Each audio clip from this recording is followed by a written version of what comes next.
Kai pradedu kažko domėtis arba išgirstu kokį nors faktą, man visada reikia žinoti iš kur, kaip ir kodėl, kad galėčiau to patikėti.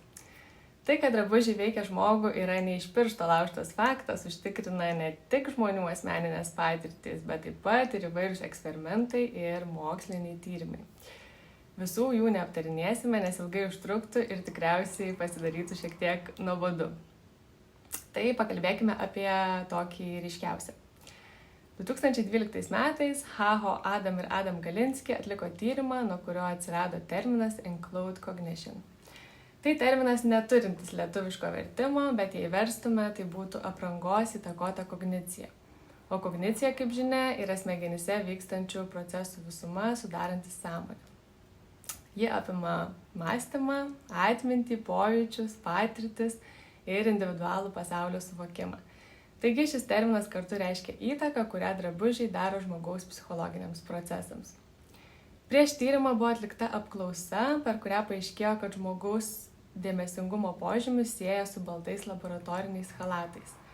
Tada Adamas ir Galinskis iškėlė hipotezę, kad fizinė patirtis dėvint laboratorinį chalatą ir jo simbolinė reikšmė gali pagerinti dalyvio užduočių, kurioms reikia didelio dėmesio atlikimą. Norint patikrinti šią hipotezę, iš viso buvo atlikti 3 eksperimentai. Tai pirmajame eksperimente dalyviai atsitiktinai buvo priskirti 2 scenarijams – dėvėti arba nedėvėti laboratorinį chalatą darant užduotis. Rezultatai parodė, kad dalyviai dėvintys laboratorinį chalatą padarė perpus mažiau klaidų nei tie, kurie dėvėjo savo drabužius.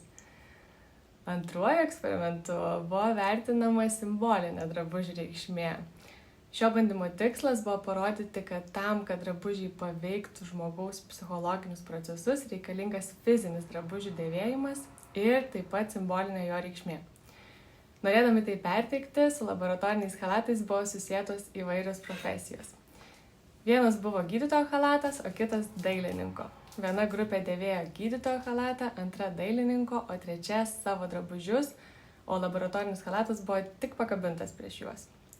Rezultatai parodė, aišku, geresnį susikaupimą grupėje dėvinčioje gydytojo chalatą palyginti su kitomis 2 grupėmis.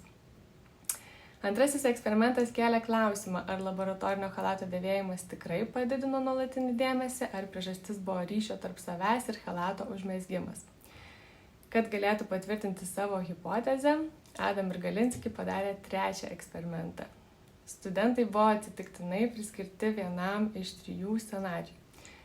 Dėvėti gydytojo chalatą, dėvėti dailininko chalatą arba rašyti apie tai, kaip jie tapatinosi su chalatu, jo nevilkėdami. Jų buvo paprašyta pakartoti tą pačią užduotį iš antrojo eksperimento, kad ištirtų jų nuolatinį dėmesį. Rezultatai parodė kad grupė dėvinti gydytojo chalatą pasirodė geriau nei grupė, kuri rašė apie jį, o grupė vilkėjusi dailininko chalatą pasirodė prasčiausiai. Todėl Adamas ir Galinskis padarė išvadą, kad drabužių įtakai reikia abiejų aspektų – tiek fizinio drabužių dėvėjimo, tiek jo simbolinės reikšmės. Kai perskaičiau apie šį tyrimą, galvojau, wow, juk drabužius dėvime visi ir tą darome kasdien.